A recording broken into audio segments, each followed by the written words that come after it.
जो समाज में निचले पायदान पर है, वो मेरी ऑफिस में मेरे बराबर अगर बैठेगा तो मुझे स्वीकार करने में बहुत वक्त लगता है। डेमोक्रेसी या जमहूरियत तब सबसे ज़्यादा इम्पैक्टफुल होती है जब उसकी संसद ठीक से काम करे। इस हफ्ते हमें उसका एक उदाहरण देखने मिला जब सरकार की गठित की हुई एक पार्लियामेंट्री स्टैंडिंग कमेटी ने जाति और आरक्षण से जुड़े मुद्दे पर सरकार की पोल खोल दी। वो मुद्दे क्या थे, उसी के बारे में बताएंगे आपको इस वीडियो में। नमस्कार, मेरा नाम है जीशान कास्कर और आप देख रहे हैं द वायर। आज एक महत्वपूर्ण विषय के बारे में आपको हम बताने जा रहे हैं। इसी हफ्ते सोमवार और मंगलवार के दिन अनुसूचित जाति एवं अनुसूचित जनजाति के कल्याण की संसदीय कमेटी ने 3 रिपोर्ट पेश की। ये तीनों रिपोर्ट कुछ चौंकाने वाले तथ्यों को सामने लाती है। पावर ग्रिड कॉरपोरेशन, जो भारत की एक सरकारी कंपनी है, उसमें SC/ST का प्रतिनिधित्व नाम मात्र है, जबकि उनके बोर्ड ऑफ डायरेक्टर्स पर एक भी व्यक्ति SC/ST समाज से नहीं आता। यही वाली बात SBI के बोर्ड ऑफ डायरेक्टर्स के मामले में भी सच है। और तो और SBI में कई SC/ST अफसरों को प्रमोशन से वंचित रखा गया, उन पर लगे कुछ झूठे आरोपों की वजह से। एक और बड़ी चौंकाने वाली ये बात सामने आई कि कई लोगों का पेंशन फंस रहा है सिर्फ इस वजह से कि उनका कास्ट सर्टिफिकेट यानी जाति के प्रमाण पत्र में कुछ तकनीकी दिक्कत थी। ये ऐसी बातें हैं जो शायद हम एंटिसिपेट करते हैं, यानी सोचते हैं कि शायद ऐसा होता होगा, लेकिन जब उन बातों पर संसदीय कमेटी की मोहर लग जाए तो बात का महत्व अधिक हो जाता है। आज की वीडियो में हम इन तीनों संसदीय कमेटी की रिपोर्ट्स के कुछ महत्वपूर्ण बिंदुओं पर चर्चा करेंगे।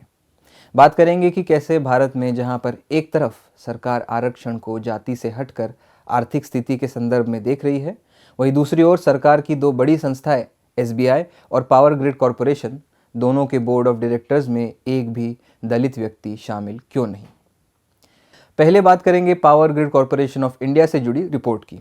पावर ग्रिड भारत की PSU यानी पब्लिक सेक्टर अंडरटेकिंग है, जिस पर भारत में आधे से ज़्यादा बिजली के सप्लाई की जिम्मेदारी है। इस रिपोर्ट को भाजपा सांसद किरीट प्रेमजी भाई सोलंकी ने लोकसभा में पेश किया। इस रिपोर्ट का टाइटल है power grid corporation of India limited के विशेष संदर्भ में केंद्रीय सार्वजनिक क्षेत्र के उपक्रमों में अनुसूचित जातियों और अनुसूचित जनजातियों के लिए आरक्षण। कमेटी की रिपोर्ट सबसे पहले तो ये कहती है कि वो चकित हुए जब उन्हें मालूम पड़ा कि पावर ग्रिड की बोर्ड ऑफ डायरेक्टर्स की सूची में एक भी दलित व्यक्ति का समावेश नहीं है। कमेटी ने सरकार से इस बात पर जवाब भी मांगा है। कमेटी इस मामले में कड़ी नाराजगी व्यक्त करती है कि SC/ST को पावर ग्रिड में उच्च पदों पर प्रतिनिधित्व से वंचित किया जा रहा है, जिससे निर्णय लेने की उनकी संभावना समाप्त हो गई है।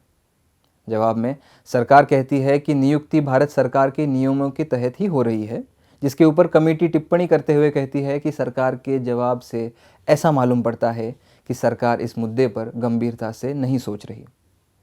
आगे रिपोर्ट ने लिएजॉन ऑफिसर, जो कि मैनेजमेंट और कंपनी के कर्मचारियों के बीच वाली कड़ी माना जाता है, वो SC/ST समाज से नहीं होने पर आपत्ति जताई, जिस पर सरकार ने जवाब दिया कि नीला दास नामक स्त्री उस पद पर 2018 से मौजूद है। रिपोर्ट में आगे कमेटी ये जानकर परेशान है कि ग्रुप B श्रेणी के पदों में अनुसूचित जातियों के लिए अपेक्षित आरक्षण प्रतिशत हासिल नहीं किया जा रहा। अब ग्रुप B क्या है? दरअसल सरकारी नौकरियों को ग्रुप A, B, C और D में विभाजन किया जाता है, उनको मिलने वाली तनख्वाह के बेसिस पर। तो 7th पे कमीशन के हिसाब से ग्रुप B सरकारी कर्मचारियों का मूल वेतन 34,000 से 53,000 के बीच रहता है। तो इस मुद्दे पर हमने पॉलिटिकल एनालिस्ट और असिस्टेंट प्रोफेसर दिल्ली यूनिवर्सिटी के लक्ष्मण यादव जी से बात की। आइए देखते हैं इनका क्या कहना था। विंदेश्वरी प्रसाद मंडल ने एक शानदार रिपोर्ट बनाई और इस रिपोर्ट में बाकायदे आंकड़ों के साथ, और उन आंकड़ों पर अभी चूंकि वक्त कम है इसलिए हम उस पर डिटेल में नहीं जा रहे, मैं इशारा कर रहा हूं। मंडल कमीशन की रिपोर्ट सबको पढ़नी चाहिए और वो बताते हैं कि कैसे ग्रुप C और D में 12% भी नहीं OBC हैं, ग्रुप B में 3-4% और ग्रुप 1 की नौकरी में तो 1% भी नहीं है। तो वो जो OBC हैं वो कैसे इन नौकरियों की एंट्री पॉइंट पर भी नहीं है, और एंट्री पॉइंट के बाद जब प्रमोट होकर के वो किसी और बड़ी पोस्ट पर जाते हैं। असल में ओहदा केवल इस बात से तय नहीं होता है कि एक निश्चित समय पूरा हो गया, जैसे एसोसिएट प्रोफेसर, हम लोग असिस्टेंट से एसोसिएट बनते हैं तो एक टाइम लिमिट है कि अच्छा भाई 6 साल का ये क्राइटेरिया है, PhD होनी चाहिए और PhD कराए हुए हो, इतने आर्टिकल होने चाहिए, फिर आपको प्रमोट कर दिया जाएगा। एसोसिएट अगर हैं तो एसोसिएट से प्रोफेसर के लिए आपको ये क्राइटेरिया फुलफिल करनी है और आप प्रोफेसर बन जाएंगे। ये इतना स्मूथ प्रोसेस नहीं होता। इस देश के तमाम संस्थानों में इंटरनल पॉलिटिक्स होती है। जैसे जज बनते हैं ना, कॉलेजियम सिस्टम काम करता है ना, पिक एंड चूज। हम अपने पसंद और नापसंदगी से ये तय करते हैं कि चूंकि ये हमारा डिपार्टमेंटल मामला है, इसके लिए हमें ऑटोनॉमी मिली हुई है, तो हम बॉस हैं। बॉस को जो खुश करेगा हम उसे आउट ऑफ टर्म प्रमोशन देंगे। आगे कमेटी ये कहती है कि अनुसूचित जाति के किसी कर्मचारी के प्रमोशन के पात्र होने के बाद डीपीसी द्वारा उसकी सिफारिश नहीं की गई है। पूरी रिपोर्ट पढ़ने के लिए डिस्क्रिप्शन में दिए लिंक पर क्लिक करें। इस देश में अभी भी आजादी के अमृत महोत्सव मनाए जाने के दौरान भी ये एक बहुत गहरा प्रश्न है कि जो समाज सामाजिक आर्थिक रूप से हाशिए पर ढकेल दिया गया था, उसे हम कथित मुख्य धारा में या देश चलाने में कितना आगे कर पाए हैं और उसे उसके हिस्से की जगह दे पाए हैं या नहीं। इस लिहाज से इस रिपोर्ट को मैं बेहद अहम मानता हूं, जो बेशक एक दो संस्थानों के भीतर यह सच उजागर करने में कामयाब हुई है कि उसकी जो सबसे उच्चतम पोस्ट हैं, पद हैं, जहां से नीतियां बनती हैं, जो प्रभाव करती हैं कि संचालन कैसे होगा उस संस्थान का, वहां इस देश के तकरीबन 22.5% जो तबका है, शेड्यूल कास्ट और शेड्यूल ट्राइब, वो अगर बिल्कुल नहीं के बराबर की स्थिति में है, तो ये पूरे राष्ट्र के लिए गंभीर प्रश्न है। क्योंकि हम जिन पहचानों को उनकी पहचान के आधार पर सदियों से वंचित किए, अगर वे पहचाने मुख्य धारा में नहीं है और इतने साल आजादी के हो गए, अगर उसके बाद भी वो उस भूमिका में नहीं है जहां से वो सबसे निर्णय ले सके।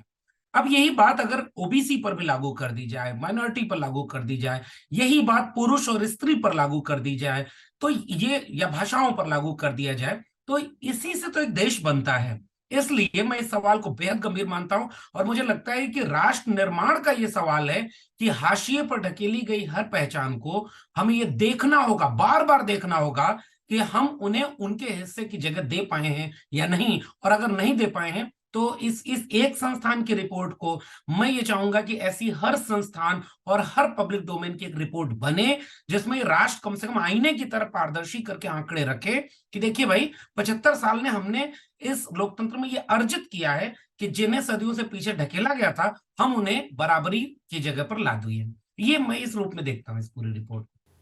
अगर पावर ग्रिड का ये हाल था तो एसबीआई की कहानी भी कुछ अलग नहीं थी। भारत के प्रमुख सार्वजनिक क्षेत्र के bank state bank of India में अनुसूचित जाति और अनुसूचित जनजाति के अधिकारियों की प्रमोशन की प्रक्रिया की कड़ी निंदा करते हुए संसदीय पैनल ने सोमवार को कहा कि एससी/एसटी अधिकारियों को प्रमोशन से वंचित किया जा रहा था। उन पर मनगढ़ंत आरोप लगाए जा रहे हैं।